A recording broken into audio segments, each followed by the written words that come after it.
Cada 15 de agosto la Iglesia celebra una gran solemnidad, la Asunción de la Virgen María. Muchas personas, sin embargo, no creen en este dogma porque no hay ningún lugar en la Biblia donde diga exactamente que María fue al cielo en cuerpo y alma. Entonces nosotros los católicos, ¿por qué creemos en este dogma? Y especialmente, ¿qué significa? Bueno, y lo más importante, ¿qué enseñanza nos deja a nosotros? Quédate hasta el final porque en este episodio vamos a reflexionar sobre el dogma de la Asunción de la Virgen María en cuerpo y alma a los cielos.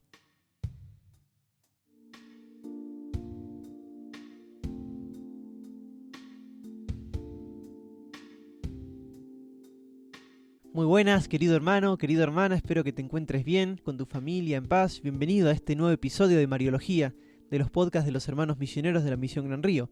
Este es el último episodio en el que hablaremos acerca de los dogmas marianos. Hoy nos toca el cuarto dogma de la Virgen María, que es el dogma de la Asunción en cuerpo y alma.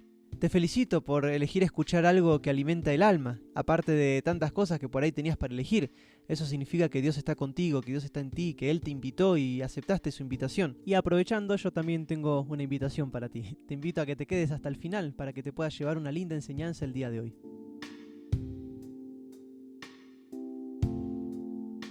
Vamos a comenzar entonces con este primer segmento.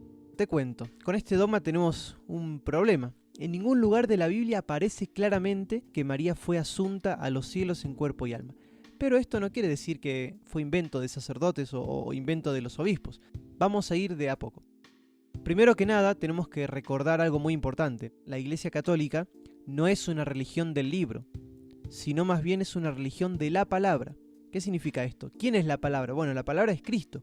Como dice San Juan en su Evangelio, en el primer capítulo, versículo 14, la palabra se hizo carne y habitó entre nosotros. La Iglesia es una religión de la palabra, no del libro. Esto no significa que despreciemos la Biblia, no, ciertamente la Biblia es palabra de Dios y nosotros la veneramos como sagrada. Pero que no seamos una religión del libro significa que, por ejemplo, si hipotéticamente desaparecieran todas las Biblias de la faz de la tierra y ya no la tengamos, y ya no exista ni de forma física ni de forma digital, la Iglesia seguiría viva, porque somos de la palabra, somos de Jesús. Otras religiones, como por ejemplo el Islam o los protestantes, sin ir más lejos, son religiones del libro. Los musulmanes creen que el Corán es la única fuente de la verdad. Los evangélicos creen que la Biblia es la única fuente de la verdad. Por eso Lutero, que es el padre de los evangélicos, el padre de los protestantes, decía sola fides, sola gratia, sola escritura, que esto significa solo la fe, solo la gracia, solo la escritura. Solo la escritura significa que ya nadie debe pretender interpretar la escritura para dar una enseñanza, porque todo se lo debe entender literalmente. Imagínense si nosotros agarramos la Biblia y tratamos de entender todo literalmente. Estaríamos perdidos porque hay muchas sentencias de la Biblia que son del Antiguo Testamento que hay que darle una interpretación para poder entenderla bien. Bueno, Lutero dijo solo escritura. Pero bueno, eso es otro tema que alguna vez tocaremos cuando hagamos podcast de Biblia. Pero ahora lo importante es saber que este dogma, a pesar de no estar en la Biblia, es parte de nuestra fe. Porque así lo creyeron los apóstoles, los primeros testigos, los que estuvieron ahí, los que conocieron a María, los que conocieron a Jesús, los que hablaron con ellos. Además, algo también importante, este dogma no va en contra de lo que dice la Biblia. Por el contrario, hay muchos fundamentos bíblicos y teológicos que reafirman que fue así, esto que creemos. Y si en la Biblia no está que María fue asunta en cuerpo y alma a los cielos, podría salir la pregunta, entonces ¿hay alguna evidencia escrita de que realmente fue así? Se encontró un manuscrito del siglo II, entre los siglos II y III, que se llama Transitus Mariae, que significa el tránsito de María, en el cual manifiesta que María fue asunta en cuerpo y alma a los cielos. Esto refleja la creencia de los primeros cristianos. Ya del siglo II se hablaba de que María fue al cielo en cuerpo y alma. Además, en las celebraciones litúrgicas antiguas, en las misas que se celebraban antiguamente, especialmente en Oriente, existen registros de fiestas dedicadas a la dormición o al tránsito de María. Bueno, además de esto, para terminar el primer segmento, hay padres de la iglesia como San Germán de Constantinopla, donde hablaba que realmente María fue al cielo en cuerpo y alma, con argumentación teológica y argumentación bíblica. Entonces nos queda claro que a pesar de que no esté en la Biblia, este dogma de la Asunción de la Virgen María a los cielos no es invento de la Iglesia Católica. Es algo que creyeron los primeros cristianos desde los primeros tiempos y tenemos muchos testimonios de ellos.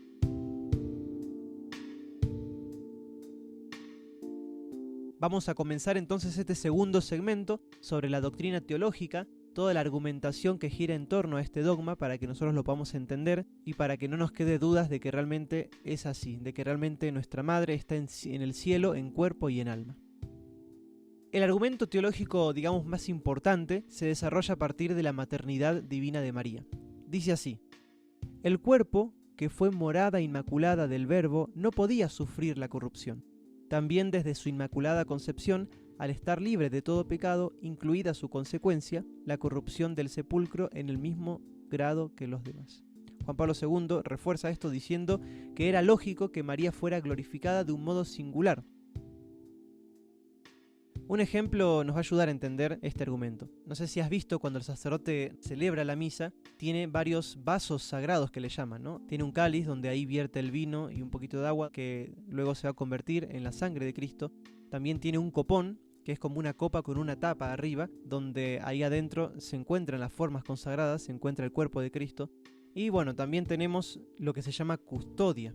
No sé si has visto alguna vez en una adoración eucarística, tiene como forma de sol y en el medio está la hostia consagrada, que generalmente se lo pone de exposición para que las personas puedan adorar al Santísimo Sacramento.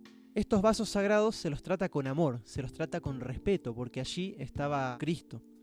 Estos vasos sagrados jamás se tiran a la basura, nunca se desechan, siempre se guardan, se limpian, se los mantienen. Y cuando ya no sirven más porque son muy antiguos, nunca se los tira, siempre se los deja en vitrinas, en museos. Seguramente has ido a algún museo franciscano o alguno de estos museos donde ahí se exponen los vasos sagrados antiguos. Ahora bien, María fue el primer sagrario, fue el primer copón, el primer cáliz si se quiere. Ella tuvo a Dios, tuvo a Jesús 9 meses en su seno. No un ratito, los tuvo 9 meses. Y si nosotros los hombres, tan imperfectos como somos, cuidamos y respetamos tanto unos vasos sagrados porque allí estuvo Jesús Eucaristía, ¿no creen que Dios también tuvo que preservar a María, que fue la primera custodia? En el siglo XX, el Papa Pío XII inició una consulta formal a todos los obispos del mundo, en el año 1946, como si fuera una votación. Les preguntó si les parecía o no proclamar la asunción de la Virgen María en cuerpo y alma al cielo como dogma. Bueno, la respuesta fue abrumadoramente positiva, confirmando que era una verdad sostenida por todo el magisterio ordinario, o sea, por todos los obispos, y además era el sentir de los fieles. Esto fue en el año 1946. 4 años tardó el Papa Pío XII en declarar este dogma. El 1 de noviembre de 1950, en la Constitución Apostólica Munificentissimus Deus, definió este dogma con estas palabras: la Inmaculada Madre de Dios, siempre Virgen María, cumplido el curso de su vida terrena, fue asunta en cuerpo y alma a la gloria celestial. Bueno, como hemos visto desde el primer segmento y este segundo segmento, esta declaración del dogma fue en realidad el resultado de una larga tradición y reflexión en lo que siempre se decía una y otra vez, que María realmente fue al cielo en cuerpo y alma.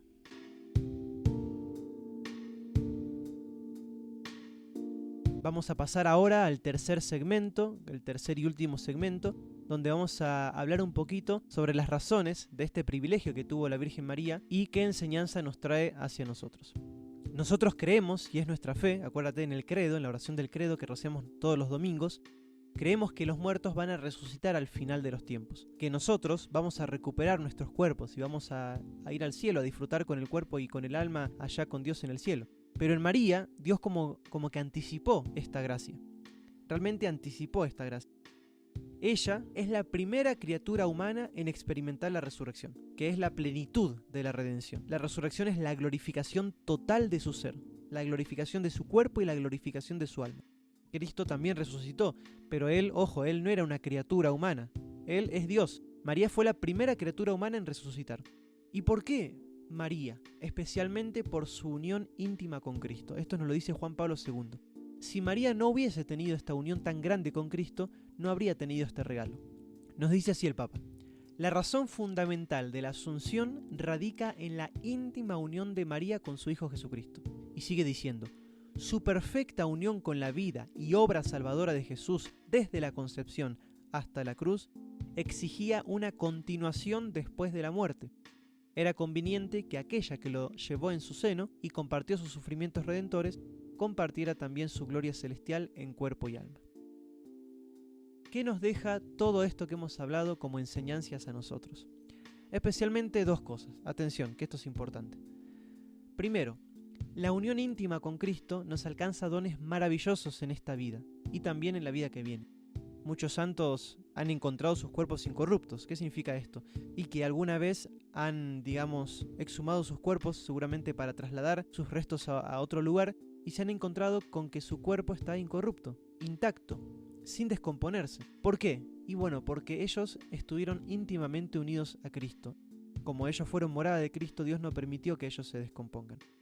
Entonces hay que estar unidos a Cristo en esta vida, hay que tratar de unirnos lo más posible a Él, en la oración, en la Eucaristía, en los sacramentos. Tenemos que unirnos mucho a Él porque realmente Él es el que nos hace felices y lo demostró con la Virgen María y con tantos santos que, como decíamos, su cuerpo han quedado incorruptos, enseñándonos a nosotros lo importante que es unirnos a Jesús.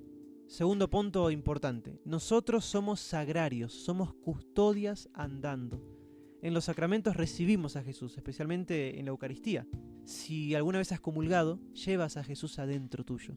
Por eso tu cuerpo es un sagrario. Nosotros, por lo tanto, debemos tratar nuestro cuerpo con respeto, como si fuera un cáliz, un copón. Más que eso, porque somos personas vivas que llevamos a Jesús dentro nuestro. Por eso San Pablo dice en 1 Corintios capítulo 3, versículos 16-17, ¿no saben que ustedes son templos de Dios y que el Espíritu de Dios habita en ustedes? El templo de Dios es sagrado y ustedes son ese templo. Entonces, San Pablo nos dice, nuestro cuerpo es sagrado.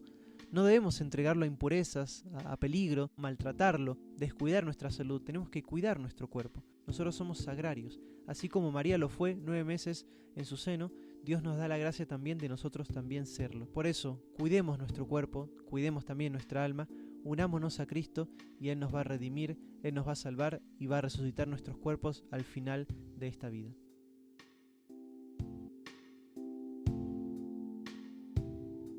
Muy bien, hemos llegado al final, gracias por quedarte hasta este momento. Espero que puedas poner en práctica esto que hemos hablado, que te pueda ayudar en tu vida personal, que la Virgen María, ella que fue la primera custodia, la custodia por excelencia, te enseñe a ti y a mí y a todos nosotros, nos enseña a ser templos del Espíritu Santo, templos de Cristo, que nos enseñe también a tener una relación cercana con Jesús, que es lo que al fin y al cabo nos va a salvar, nos va a hacer felices. Que Dios te bendiga, que tengas un lindo día y que la Virgen María te cuide y te acompañe siempre.